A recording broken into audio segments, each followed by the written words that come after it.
हरे कृष्णा। तो आज श्रीमद् भागवतम स्कंध 1 अध्याय 15 श्लोक नंबर 6 पढ़ने जा रहे हैं। यस्याक्षाणावियोगेन लोको ह्यप्रियदर्शनः उक्थेनाराहितो ह्येषा मृतकः प्रोच्यते यथा। यस्याक्षाणावियोगेन लोको ह्यप्रियदर्शनः उक्थेनाराहितो ह्येषा मृतकः प्रोच्यते यथा। अनुवाद और तात्पर्य श्रील प्रभुपाद के द्वारा। श्रील प्रभुपाद की जय। अनुवाद। मैंने अभी अभी उन्हें खोया है। अर्जुन कहते हैं उन्हें मतलब कृष्ण को खोया है, जिनके क्षण मात्र वियोग से सारे ब्रह्मांड प्रतिकूल तथा शून्य हो जाएंगे, जिस तरह प्राण के बिना शरीर। भगवान परमात्मा है और अगर भगवान का वियोग हो जाए किसी आत्मा को, अर्थात आत्मा ये जान पाए कि वो भगवान का अंश है और इस प्रकार भगवान का शरणागत हो जाए और भगवान का दर्शन ना पाकर, भगवान को ना पाकर विह्वल हो उठे, तो उनको शून्यायितम जगत सर्वम गोविंद विरहेन में, भगवान के वियोग में, विरह में संपूर्ण जगत शून्य शून्य लगता है।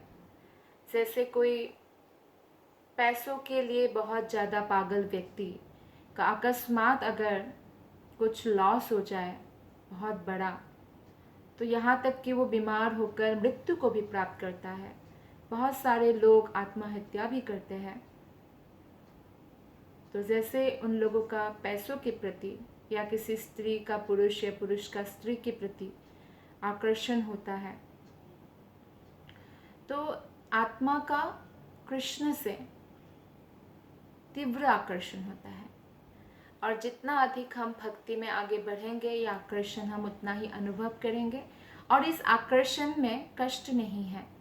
जैसे एक प्रेमिक प्रेमिका अगर किसी कारणवश वियोग हो जाए तो उनका हालत बहुत ख़राब हो जाता है, डिप्रेशन में चले जाते हैं।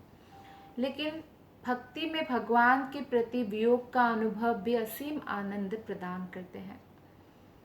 वास्तव में जीव के लिए भगवान से बढ़कर अन्य कोई प्रिय नहीं होता है, लेकिन बद्ध अवस्था के कारण और भौतिक जगत में रहने के कारण हम भगवान से भी कई बार प्रेम कर बैठते हैं किसी और से, कोई प्रेमी से, तो कोई पति या पत्नी से, कोई माता पिता से, भगवान से भी बढ़कर, या कोई पुत्र पुत्री से, क्योंकि हम सोचते हैं कि हम ये शरीर है।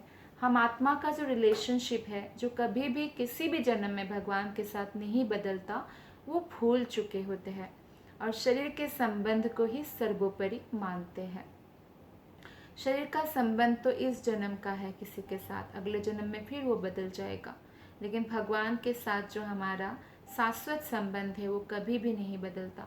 और भगवान जितना हमसे प्रेम करते हैं हर एक आत्मा से, वो कोई व्यक्ति नहीं कर सकते।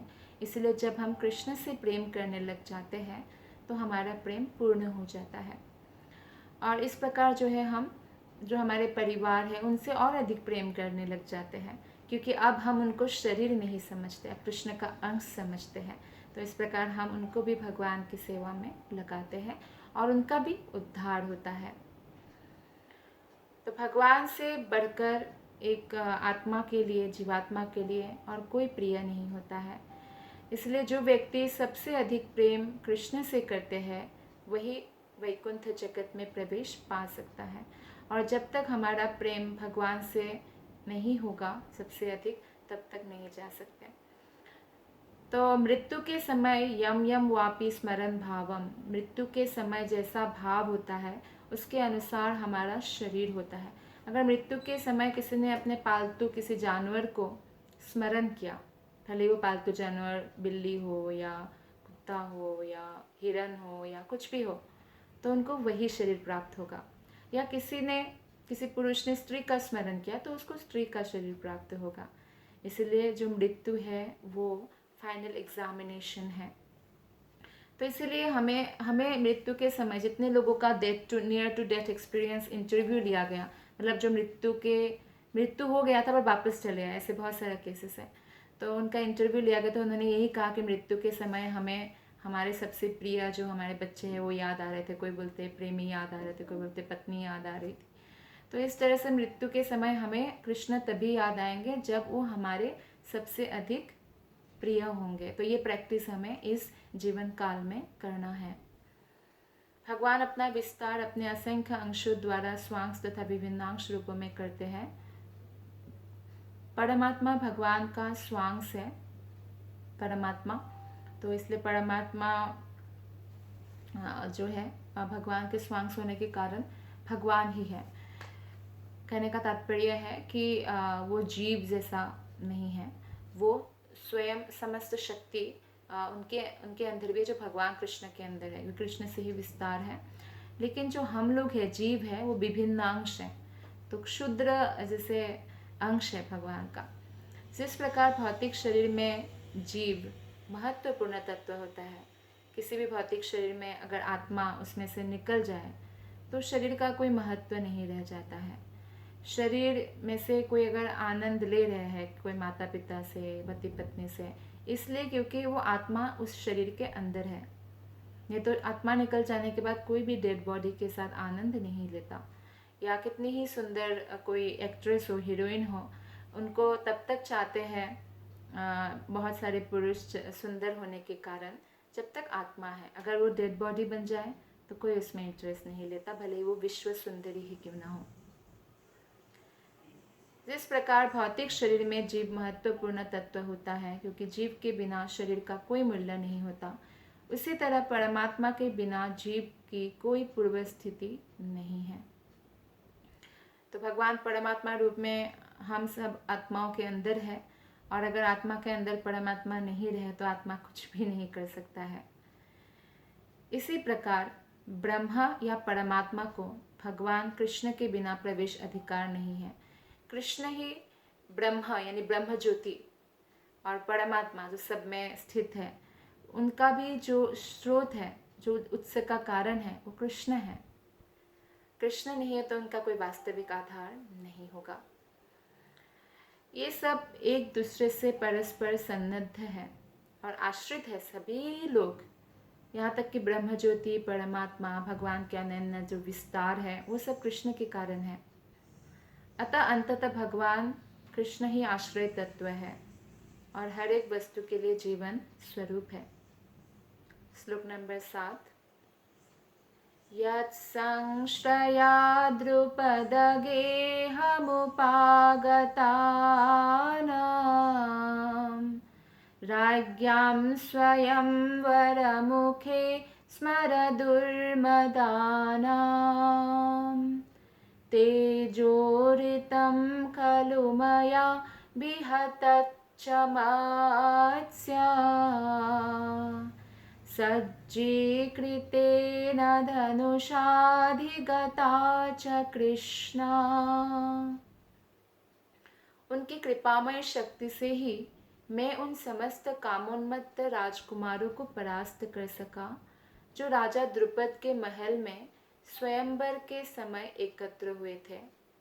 अपने धनुष्वान से मैं मत्स्य लक्ष्य का भेदन कर सका और इस प्रकार द्रौपदी का पाणी ग्रहण कर सका।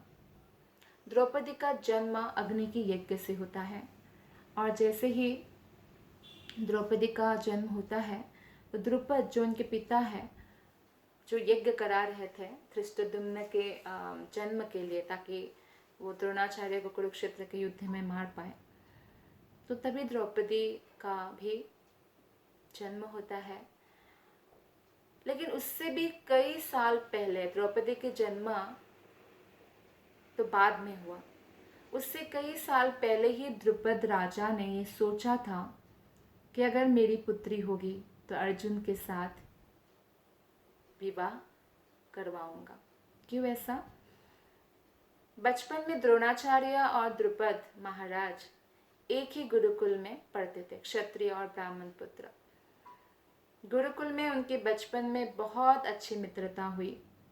बाद में बड़े हुए तो अपने अपने कार्य करने चले गए। तो द्रोणाचार्य तो ब्राह्मण थे, ब्राह्मण का कार्य करते थे, लेकिन द्रुपद राजा बन गए, क्षत्रिय राजा थे, वो राजा के पुत्र थे। तो द्रोणाचार्य के अवस्था बहुत ही जैसे गरीबी का था, दरिद्र अवस्था था। तो उनकी जो पत्नी है कृपाचार्य की बहन कृपी, उन्होंने एक दिन द्रोणाचार्य को कहा कि क्यों ना आप अपने मित्र द्रुपद के पास जाइए, तो वो आपकी सहायता कर देंगे मित्र की भांति। एक मित्र दूसरे मित्र को सहायता करते हैं, क्योंकि अश्वत्थामा उनका पुत्र है और माता अपना भूख तो सहन कर सकती है, लेकिन अपने बच्चों का कभी नहीं कर सकती है। और अश्वत्थामा को तो दूध पिलाने के लिए भी उनके पास धन नहीं था।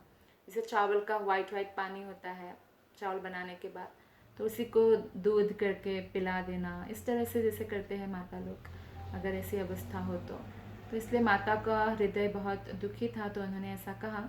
और द्रोणाचार्य को भी अपने मित्र से बहुत प्रेम था, तो इसी बहाने वो मिलने चले गए।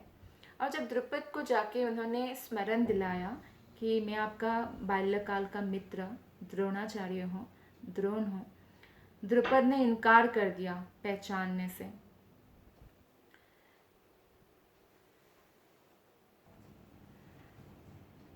तो द्रुपद ये मानने के लिए तैयार ही नहीं है कि आप मेरे मित्र हो। बोलते हैं, हालांकि ऐसा नहीं कि वो नहीं पहचाने, लेकिन गर्व हो जाता है ना कई बार। तो द्रुपद ने कहा कि दोस्ती जो है, मित्रता जो है, बराबरी में होता है। आप एक ब्राह्मण हो और दरिद्र ब्राह्मण, और मैं पूरे राज्य का राजा, तो आप मुझे ब्राह्मण के तौर पर कुछ मांगे तो मैं भिक्षा दे सकता हूँ, लेकिन मित्रता मेरे साथ नहीं हो सकता है। तो द्रोणाचार्य को इस बात से बहुत ठेस पहुँचती है। बाद में भाग्य पलट जाता है, और फिर क्या होता है, भाग्य पलटने के कारण कृपाचार्य बहुत राजकाज में व्यस्त रहते हैं। तो जो उनके पांडव है, कौरव है, उनकी शिक्षा के लिए गुरु के रूप में द्रोणाचार्य नियुक्त होते हैं। तो उनका बहुत अच्छा फिर जीवन हो जाता है, और एक प्रकार से बहुत अच्छी उनको जॉब मिल जाती है, कार्य मिल जाता है, वो भी राजा के अंदर ही। तो तब वो उन लोगों को शिक्षा प्रदान करते हैं, और बाद में जब गुरु दक्षिणा गुरु को देने के लिए वो लोग बात करते हैं, तो द्रोणाचार्य कहते हैं कि द्रुपद राजा को परास्त करके मेरे पास लेकर आओ। तो पहले तो कौरव जाते हैं, हार के वापस आते हैं कि द्रुपद कोई साधारण राजा तो नहीं, बहुत ही पराक्रमी राजा है। और बाद में अर्जुन और पांडव लोग जाते हैं, लेकिन अर्जुन इतना सुंदर युद्ध करता है कि द्रुपद राजा इम्प्रेस हो जाते हैं कि अर्जुन ने उनको बांध दिया, उनको परास्त कर दिया। तो एक वीरता देखकर बहुत इम्प्रेस हो जाते हैं, है ना। जैसे एक भक्ति देखकर इम्प्रेस हो जाते हैं, एक धनी व्यक्ति दूसरों का धन देखकर इम्प्रेस हो जाते हैं कि ये मेरे स्टैंडर्ड का है, लाइक दैट। तो द्रुपद बहुत इम्प्रेस हो गया, और तभी मन में सोचा कि अगर मेरी पुत्री होंगी फ्यूचर में तो मैं अर्जुन से ही विवाह कराऊंगा। तो तब का समय है, और जब यज्ञ से पुत्री का जन्म हुआ तो द्रुपद राजा ने ऐसा टेक्निक रखा स्वयंवर का कि मकान की छत से एक चक्र के भीतर एक मछली लटका दी, और शर्त यह थी कि हर राजकुमार को, रक्षक को, चक्र से होकर मछली की आँख भेदनी होगी पानी में देखकर, ऐसा। तो बहुत कठिन था वो। और द्रौपदी जो है राजा द्रुपद की सर्व सुंदरी कन्या थी, बहुत सुंदर थी द्रौपदी, और समस्त राजकुमार द्रौपदी की सुंदरता से मोहित थे और उनको विवाह करने के लिए बहुत इच्छुक थे। लेकिन द्रुपद महाराज ने तो सोच के रखा ही था कि अर्जुन को ही देना है। लेकिन उससे पहले लाक्षागृह की घटना हुई थी कि अर्जुन और पांडवों को जलाकर मारने की षड्यंत्र किया था धृतराष्ट्र द्रोणाचार्य को, शकुनी ने। तो उसमें विदुर ने मदद किया। तो लाक्षागृह के वहाँ पे से वो लोग सुरंग खोद के निकल गए वहाँ से। लेकिन सब दुनिया को, पूरे जगत को ये लगता था कि पांडव का क्या हो गया, मृत्यु हो गया। लेकिन द्रुपद को कहीं ना कहीं भरोसा था कि ऐसा नहीं हो सकता है, वो लोग इतने पराक्रमी हैं। तो फिर भी द्रुपद ने ऐसा ही स्वयंवर रचाया। और ऐसे स्वयंवर को द्रुपद भली भांति जानते थे कि ये जो उन्होंने रखा है कि जमीन पर एक जलपात्र, उसमें देखकर ऊपर जो चक्र है उसमें मछली घूमती रहेगी और उसके आँख में वो करना है, लक्ष्य भेदना है। तो ये काम द्रुपद जानते थे कि दो लोग कर सकते हैं, एक अर्जुन और एक कर्ण। लेकिन उनका लक्ष्य था अर्जुन, लेकिन कर्ण भी आए थे वहां पे। तो तब जब कर्ण भी आए थे तो द्रौपदी के भाई धृष्टद्युम्न ने सभी राजकुमारों से अपनी युवा बहन का परिचय कराया। तो उस समय कर्ण भी थे, तो द्रौपदी ने बहुत चतुरता से कर्ण को हटाने के लिए, प्रतिद्वंदिता से, कर्ण से वो विवाह नहीं करना चाहती थी, तो कर्ण को हटाने के लिए यह कह दिया, ये इच्छा व्यक्त किया अपने भाई के सामने कि मैं केवल क्षत्रिय राजकुमार से ही विवाह करूंगा। तो कर्ण क्षत्रिय नहीं थे, कर्ण क्षत्रिय थे, कुंती पुत्र ही थे, लेकिन दुनिया को ये पता था कि वो सूत पुत्र थे। तो जैसे वो एक बढ़ई के पुत्र के रूप में जाने जाते थे। तो इस तर्क के आधार पर द्रौपदी ने स्टार्टिंग में ही जो है, जब उनका परिचय करवा रहे थे भाई समस्त राजकुमारों से, तो मना कर दिया कि मैं तो क्षत्रिय राजकुमार से विवाह करूंगी, कोई बढ़ई के पुत्र से नहीं करूंगी। तो ऐसा कर सकती है, स्त्री के पास जो है पति चुनने का अधिकार था पहले स्वयंवर में, तो ऐसा कर सकती है वो। तो जब दरिद्र ब्राह्मण के वेश में आकर, किसी को पता नहीं था कि पांडव जिंदा है, वो लोग एक ब्राह्मण का रूप धारण करके छुपे हुए थे क्योंकि उनको षड्यंत्र का पता चल गया था। तो फिर दरिद्र ब्राह्मण के रूप में ही आए और मत से भेद कर दिया, तो सब लोग आश्चर्यचकित हो गए। और उस समय कर्ण बिल्कुल सहन नहीं कर पाए, कर्ण ने घनघोर युद्ध किया, बाकी राजकुमारों ने भी युद्ध किया, लेकिन कृष्ण की कृपा से अर्जुन राजकुमारों के इस युद्ध में सफल हुआ। उसी युद्ध के बारे में इस श्लोक में बता रहे हैं। और द्रौपदी या कृष्णा, द्रौपदी का एक नाम है कृष्णा, तो उनका भी हाथ प्राप्त हुआ, अर्थात विवाह हुआ। तो भगवान श्री कृष्ण की वजह से अर्जुन इतना शक्तिशाली था, तो ये सोचकर कि कृष्ण की मेरे ऊपर कितनी कृपा थी और कृष्ण के साथ बिताया हुआ समय के बारे में स्मरण कर करके अर्जुन शोक कर रहा था। श्लोक नंबर 8, यत्सन्निधावमुखण्डवमग्नयेदाम् इन्द्रं च सामरगणं तरसा विजित्या लब्धा सभामयकृताद्भुतशिल्पमाया दिग्भ्यो हरन् नृपतयो बलिमध्वरेते।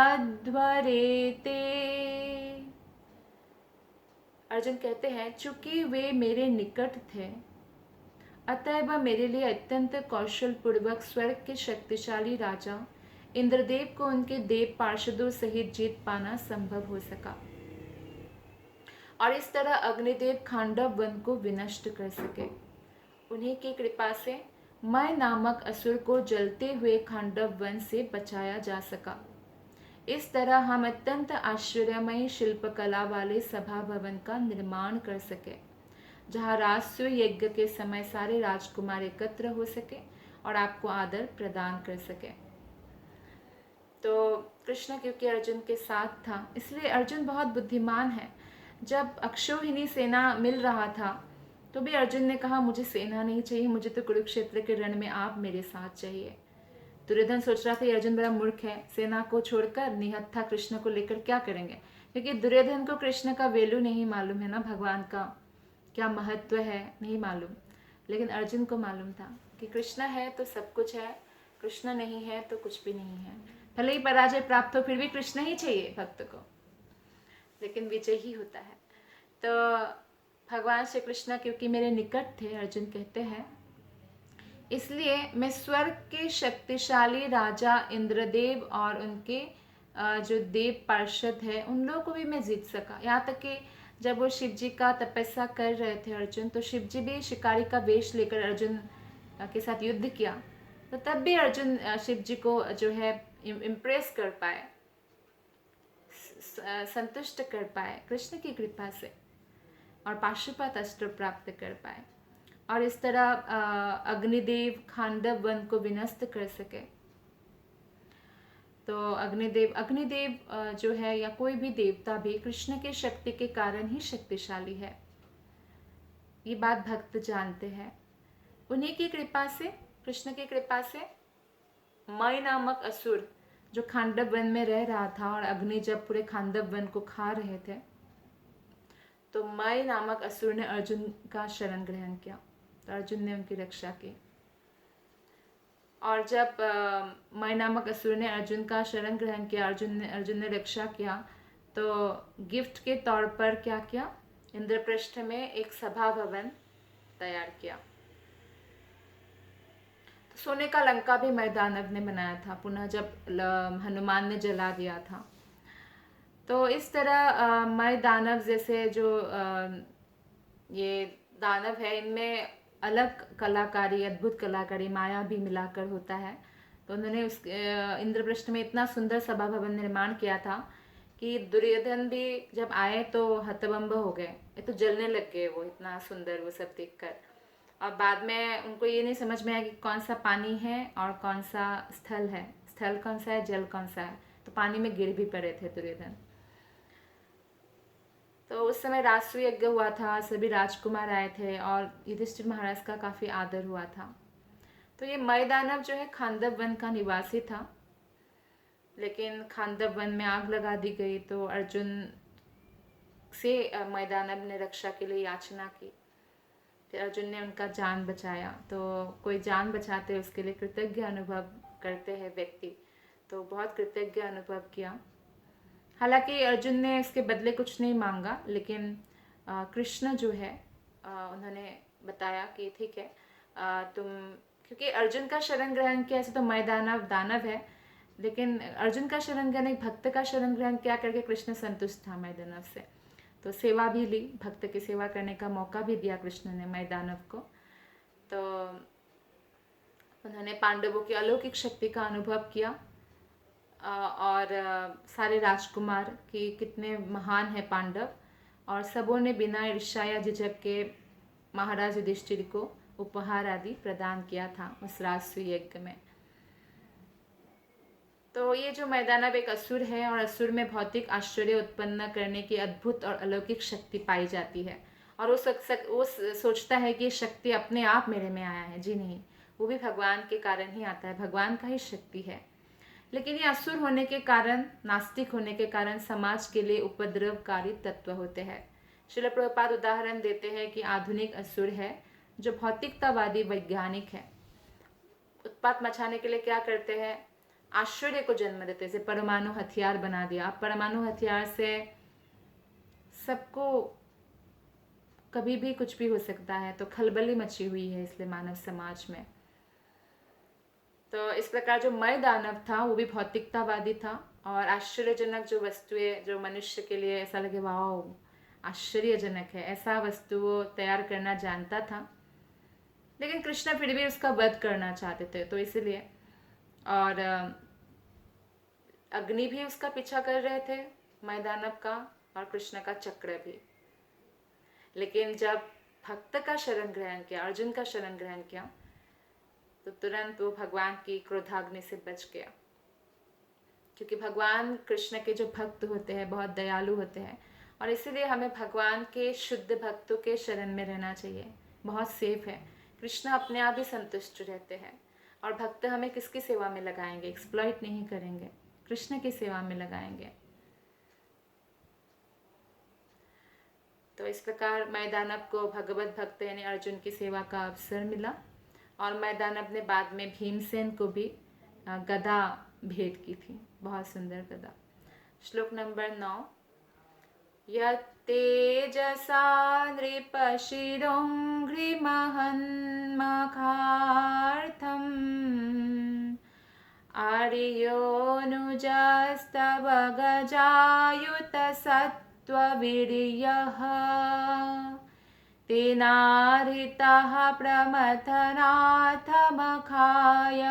भूपा। यन्मोचितास्तदनयन् बलिमध्वरे ते। 10,000 हाथियों के शक्ति रखने वाले भीम के बारे में अर्जुन बोल रहे इस श्लोक में कि 10,000 हाथियों के शक्ति रखने वाले आपके छोटे भाई ने भगवान की कृपा से जरासंध का वध किया, जिसकी पाद पूजा अनेक राजाओं द्वारा की जाती थी। ये सारे राजा जरासंध के महाभैरव यज्ञ में बलि चढ़ाए जाने के लिए लाए गए थे, किंतु उनको छुड़ा दिया गया और बाद में उन्होंने आपका आधिपत्य स्वीकार किया। तो हुआ ये कि जो जरासंध है वो भी आसुरिक प्रवृत्ति के राजा थे और उनकी 2 पुत्री थी और कंस से उनका विवाह करा दिया था। तो आप सबको मालूम है कि कंस का वध कर देते कृष्णा, तो जरासंध बहुत एनवियस हो जाते हैं कृष्ण के लिए, क्योंकि रिलेशन था ना, कंस दामाद है और दोनों विधवा पुत्री पिता के पास वापस आते हैं फिर, तो उनका दुख नहीं देखा जाता। और 17 बार उन्हें लगातार सेना एकत्रित कर करके, आसुरिक लोगों को एकत्रित कर करके वो मथुरा में आक्रमण करते रहे और मथुरा में बैठे बैठे भगवान एक साथ ऐसे हजारों हजारों आसुरिक व्यक्तियों का निधन करते रहे, जिस कार्य के लिए वो धरातल पर आए थे, आसुरिक व्यक्तियों का निधन। तो अर्जुन बोलते हैं कृष्ण का स्मरण करके, कृष्ण के बारे में युधिष्ठिर महाराज को, कि कृष्ण की कृपा से ही भीम जरासंध का वध कर पाए। तो भगवान चाहते तो बार बार जरासंध तो हार ही जाते थे, भगवान तभी मार सकते थे, लेकिन भगवान यह श्रेय भीम को देना चाह रहे थे। जरासंध ने क्या किया था, बहुत पराक्रमी था जरासंध। तो जरासंध जहाँ जहाँ भी युद्ध करते वहाँ के राजाओं को बंदी बनाकर रखते, वो महाभैरव के सामने बलि चढ़ाने के लिए उनको। लेकिन उन सबको भीम ने जब युद्ध किया कृष्ण की कृपा से जीता भी। हालांकि जरासंध में भी 10,000 हाथियों का बल था और जितना बहुत मुश्किल था, लेकिन भगवान ने इशारा किया, भीम को बताया कि ऐसे बीच में से फाड़ दोगे, कि उसका जन्म का उसका कहानी है जरासंध का। तो फिर जरासंध का मृत्यु हो गया। फिर सारे राजा इतने प्रसन्न हुए, सबने युधिष्ठिर का आधिपत्य स्वीकार किया, क्योंकि जरासंध जैसे आसुरिक राजा के अधीन होने से अच्छा है कि धार्मिक राजा के अधीन रहा जाए, जो पिता की तरह देखभाल करते हैं। तो जरासंध मगध का अत्यंत शक्तिशाली राजा था। जरासंध के पिता का नाम विहद्रथ है, वो भी मगध के बहुत शक्तिशाली राजा थे। उसने काशी के राजा की 2 पुत्रियों से विवाह किया था, लेकिन विहद्रथ जो जरासंध के पिताजी हैं, उनकी 2 पत्नियां थी काशी के राजकुमारियां, लेकिन किसी का कोई पुत्र नहीं था। और राजा है तो पुत्र देना बहुत ज़रूरी है ताकि भविष्य में राज्य संभाले। तो इसीलिए राजा ने दोनों पत्नियों के साथ जंगल में जाकर तपस्या करने लगा ताकि पुत्र मिले। तो वहाँ पर एक महर्षि ने उसे पुत्र प्राप्त करने का वरदान दिया। जंगलों में साधु लोग भी रहते हैं, तो महर्षि ने वरदान दिया और रानियों को खाने के लिए एक आम दिया, और रानियों ने आम खाया तो तुरंत ही गर्भिणी हो गई। तो राजा बहुत खुश हुए कि अच्छा गर्भवती हो गई रानियाँ। किंतु जब समय पूरा हुआ तो दोनों रानियों के गर्भ से आधा आधा शिशु निकला। जैसे एक व्यक्ति का राइट साइड एक रानी से, लेफ्ट साइड एक रानी से, ऐसे बच्चे का आधा आधा निकला। तो डर जाते हैं, तो आधा आधा क्या करेंगे, जीवित भी नहीं है, तो जंगल में फेंक दिया। और वहाँ एक बहुत बड़ी असुरिनी रहती थी, उसका नाम जड़ा था। वो बहुत खुश हुई, अरे वाह, नवजात शिशु खाने को मिलेगा, उसका रक्त और मांस मिलेगा, तो असुर लोगों को यही अच्छा लगता है। तो लेकिन उत्सुकता बस क्या क्या, जैसे अलग अलग है, 2 टुकड़ा है, एक राइट साइड एक लेफ्ट साइड। तो जरा नामक राक्षसी थी, उसने ऐसे जोड़ दिया। जैसे कोई भी छोटा बच्चा अगर देखेंगे डॉल है टूटा हुआ तो ऐसे जोड़ के देखते, तो ऐसे ही जरा ने उत्सुकता पूर्वक जोड़ दिया और तुरंत उसमें जान आ गई और रोने लग गया शिशु। तो जरा राक्षसी भी उसी राज्य में रहती थी, तो उसको पता था कि यहाँ का राजा संतानहीन है, पुत्रहीन है। तो इसलिए राजा के ऊपर दया करके वो राजा के पास जाकर उनके पुत्र को भेंट दे दिया। तो राजा बहुत प्रसन्न हुआ और पूछा उस राक्षसी से, असुरिनी से, कि क्या तुम्हारा इच्छा है, मैं तुम्हें पुरस्कार देना चाहता हूँ, तुमने मेरे पर इतना कृपा किया कि तुम लेकर आए। खा भी सकती थी ना वो, लेकिन नहीं किया ऐसा। तो जरा राक्षसी ने एक इच्छा व्यक्त की कि इस बालक का नाम मेरे नाम से हो। तो इसलिए ऐसा नाम रखा भी हजरत ने कि जरासंध। जरासंध का मतलब जरा नामक राक्षसी द्वारा जोड़ा हुआ। तो एक्चुअली जरासंध भी जो विप्रचित्ति नामक असुर के अंश रूप में उत्पन्न हुआ था। तो आसुरिक प्रवृत्ति था ही जरासंध के ऊपर, इसलिए ये सब घटना हुई कि जरा नामक राक्षसी का ही नाम से हुआ। और जिस साधु ने रानियों को पुत्र वरदान दिया वो चंद्रकौशिक कहलाता था। और उस ऋषि ने राजा को पुत्र के भविष्य का भी बारे में भी बताया था। तो जन्म से ही जरासंध में आसुरिक गुण थे। 3 चीजें बहुत महत्वपूर्ण है हर एक व्यक्ति के जीवन में। खासकर एक तो है कि इम्पॉर्टेंट ये है कि जन्म, संग, कर्म। जन्म इतना महत्वपूर्ण नहीं रह जाता अगर उनका संग और कर्म अच्छा है। लेकिन जन्म का यहाँ पे इसलिए मैंने उल्लेख किया, या बाकी वैष्णवगण भी बताते हैं इस बारे में, क्यों? क्योंकि अगर आपका जन्म एक भक्त परिवार में हुआ है या ब्राह्मण परिवार जो भगवान के भक्ति में लगा हुआ है, तो आपको ऑटोमेटिकली जो है उसका वो मिल जाता है, एक सुविधा मिल जाता है। आपको भक्ति करने से कोई रोकेगा नहीं, है ना।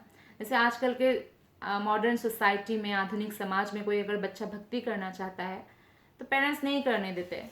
कई बार ऐसा होता है, नहीं चाहते वो लोग कि बच्चा भक्ति करे।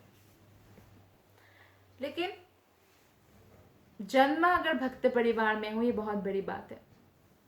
दूसरा है संग। अगर संग भक्तों का हो तो बहुत सुंदर उद्धार हो जाएगा हमारा। और कर्म भी हमें भगवान की सेवा करना चाहिए, भगवान के सेवा में हमारा जीवन लगाना चाहिए। चाहे हमें कोई भी कला प्राप्त हो, गाने का हो या कुछ बजाने का हो, तो कृष्ण की सेवा में हम लगा सकते हैं, या कुछ भी हम जानते हो।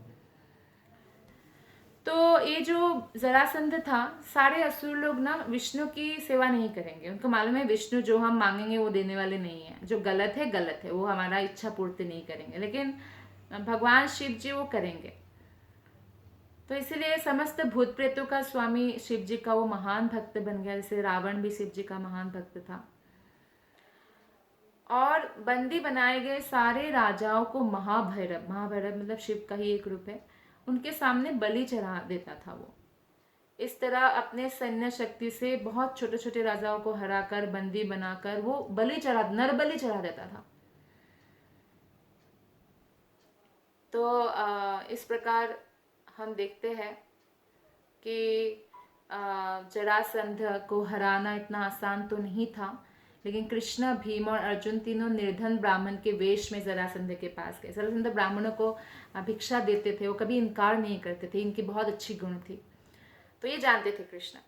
तो उन्होंने भिक्षा मांगा, और भिक्षा में क्या मांगा? युद्ध। तो जरासंध ने भीम से युद्ध करना तय किया। और फिर मल्ल युद्ध हुआ, और मल्ल युद्ध में कृष्ण के इशारे से फिर से जो जन्म हुआ था वैसे ही 2 टुकड़ा भीम ने कर दिया, पाँव से फाड़कर। तो फिर जरासंध का मृत्यु हो गया, नहीं तो उनका मृत्यु ही होना बहुत मुश्किल था।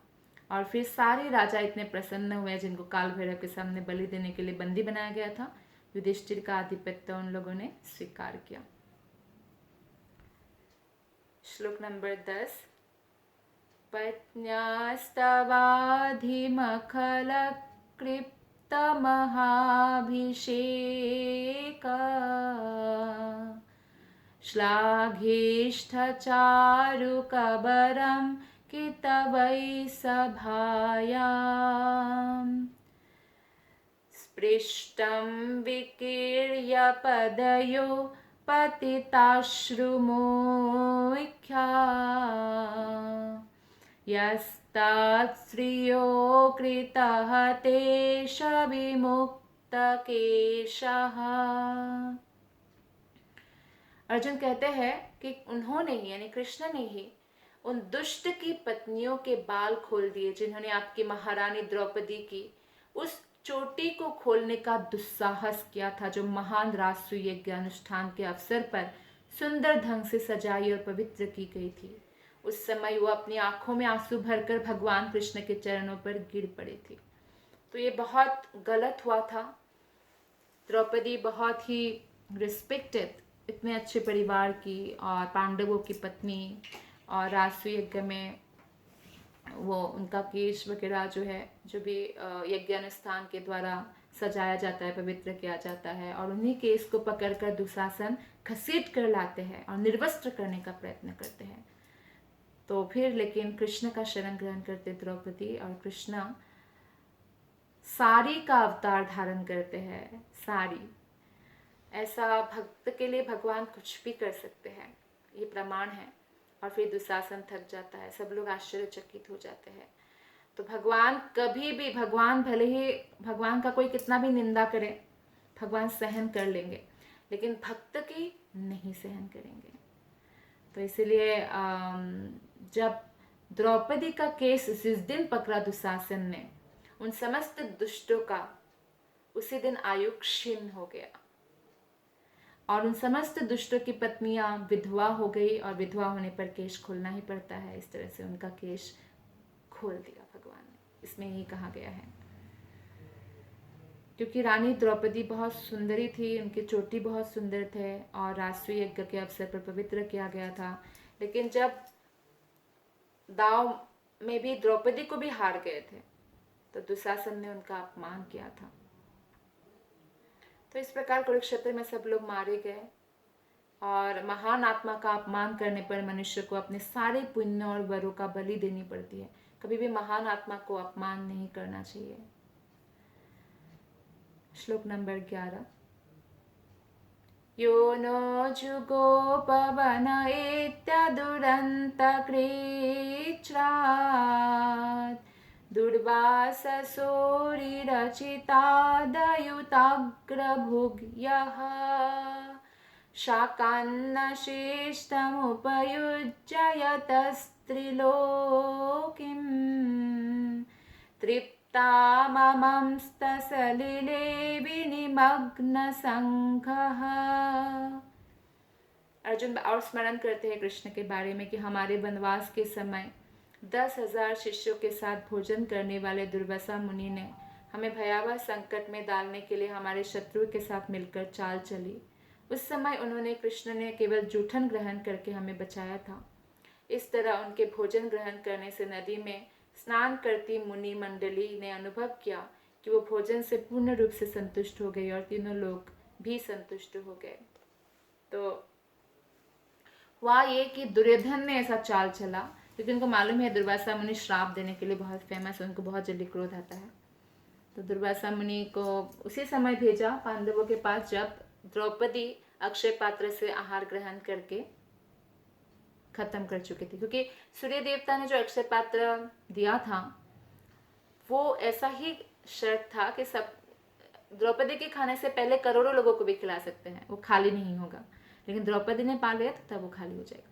तो उस समय पहुंचे तो किंग कर्तव्य विमूढ़ हो गए पांडव। द्रौपदी ने तुरंत कृष्ण का शरण ग्रहण किया, कृष्ण तुरंत प्रकट हो गए, और कृष्ण ने भी आके द्रौपदी से वही मांगा, कुछ खाने को दो।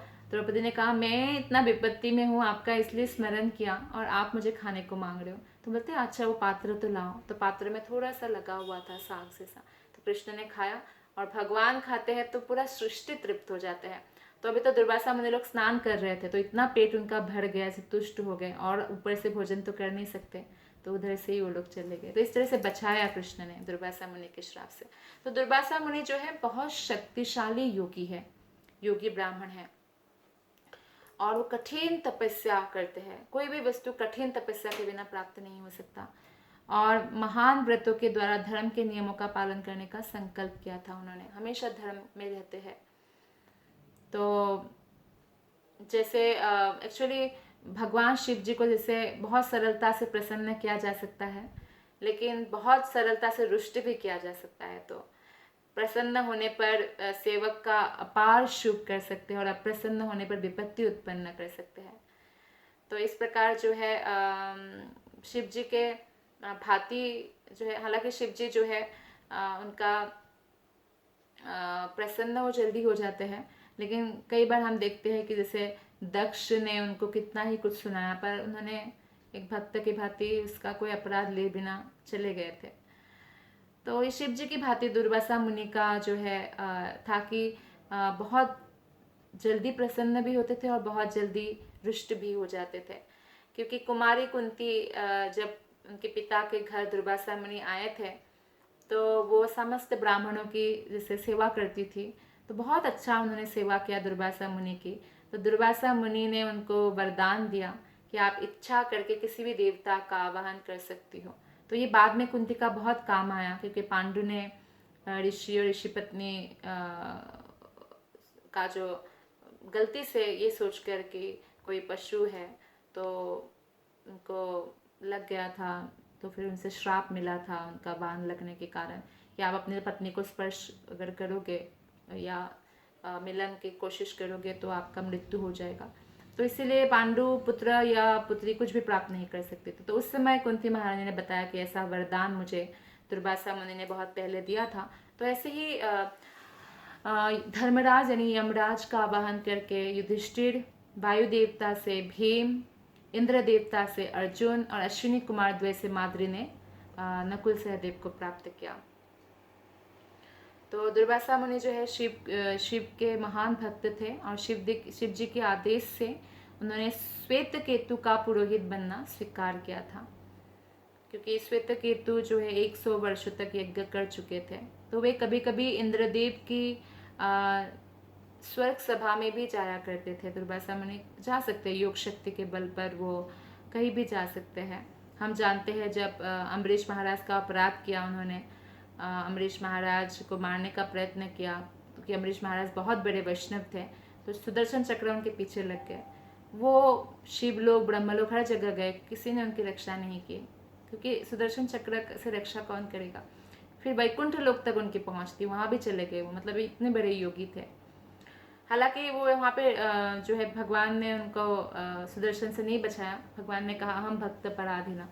फिर बाद में अम्बरीश महाराज से उन्होंने क्षमा मांगा तो सुदर्शन चक्र ने छोड़ दिया। तो महान योग शक्ति के बल से वो कहीं भी यात्रा कर सकते थे बाह्य अवकाश में, बहुत दूरी तक भौतिक आकाश में, उससे परे वैकुंठ के ग्रहों तक की भी यात्रा किया था उन्होंने। और उन्होंने इतनी लंबी दूरी 1 वर्ष में तब तय की थी जब अम्बरीश के साथ जो हुआ था, अम्बरीश महाराज के साथ। तो इतना उनका योग शक्ति है। हालांकि योगी योग शक्ति से जा भी सकते हैं, जैसे दुर्वासा मुनि गए, लेकिन भक्ति के बिना कोई वैकुंठ में बोलते ना परमानेंट वीज़ा नहीं मिल सकता है, स्थायी रूप से नहीं रह सकते हैं। तो दुर्वासा मुनि के लगभग 10,000 शिष्य थे और जहाँ कहीं भी जाते तथा जिन क्षत्रिय राजाओं के अतिथि बनते वो बहुत सारे शिष्यों को अपने साथ लेके जाते। तो इस प्रकार ये जो कथा है, जो एक बार वो दुर्योधन के पास गए, दुर्योधन बहुत बुद्धिमान था, बहुत संतुष्ट करने का प्रयत्न किया, तो संतुष्ट हो जाते हैं दुर्वासा मुनि। तो उन्होंने वरदान देना चाहा, तो उन्होंने दुर्योधन इनकी योग शक्ति से बहुत परिचित था, तो इसलिए उनको मालूम है कि अप्रसन्न होने पर कितना बड़ा श्राप दे सकते। तो दुर्योधन ने सोचा कि मेरा कुछ किए बिना ही पांडव का निधन हो जाए। तो इस प्रकार उन्होंने जो है युधिष्ठिर के पास भेजा था। लेकिन कृष्ण की कृपा जहाँ है वहाँ पे कोई भी कुछ भी बिगाड़ नहीं सकते।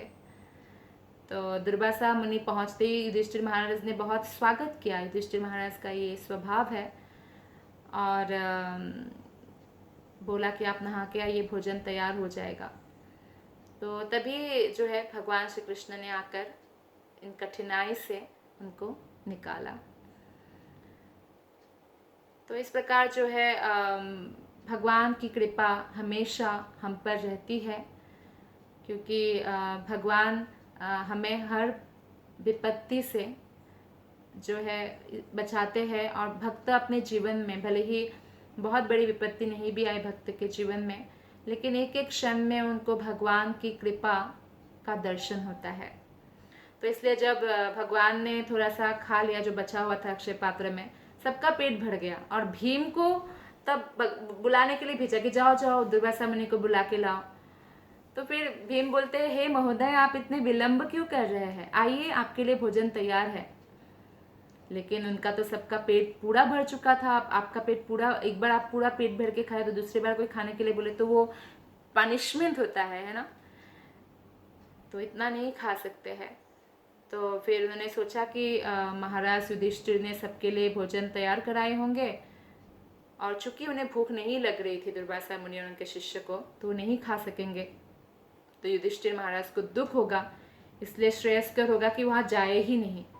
तो उन्होंने वहीं से, नदी से ही चले जाने का निश्चय किया दुर्वासा मुनि ने। तो ये घटना सिद्ध करती है कि भगवान सर्वोत्कृष्ट योगी है, इसलिए कृष्ण को कहा गया है योगेश्वर। दूसरी शिक्षा यह मिलती है इस कथा से कि प्रत्येक गृहस्थ को चाहिए कि वो भगवान को भोजन भेंट करे, कृष्ण को भोग लगाए। सबसे पहले जब हम कृष्ण को भोग लगाते हैं, सबको भोग लग जाता है एक्चुअली। तो इसका फल यह होगा कि हर व्यक्ति संतुष्ट हो जाएगा, भले ही 10,000 अतिथि क्यों ना हो, क्योंकि भगवान संतुष्ट है। ये भक्ति का विधि है।